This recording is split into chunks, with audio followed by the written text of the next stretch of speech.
810. Για να αποφύγετε τη σύγκρουση, παρακαλώ αλλάξτε την πορεία σας 15 μοίρες βόρεια. Αυτή τη στιγμή βρίσκεστε 25 ναυτικά μίλια μακριά και κατευθύνεστε και όχι κατά πάνω μας. Αλλάξτε εσείς 15 μοίρες πορεία νότια. Over. Αρνητικό.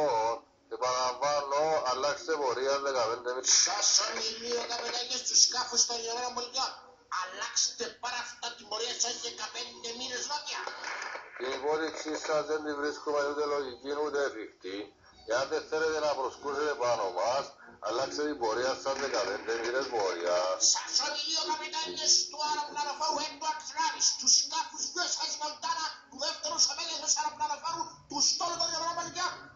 Έχουμε μαζί μας 2 αντιπορπηλικά, καταδιοκτικό αεροσκάφος και 4 υπομήκια. Επιπλέον έχουμε και την υποστήριξη καταδρομικών. Δεν κάνω υπόδειξη. Σας διακάσω. Παρακαλώ, αλλάξετε την πορεία σας. 15 μοίρες νότια αναγκαστικά θα σας βυθίσουμε.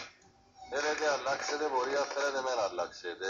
Πρώτος φαροφύλακας, ο Κωστής, αμέσως στο Ατσί. 810 φαόβερ. Θα πάει σε τον καραβάρι, που τα βρεις το άρι. Γιώργο, έλα,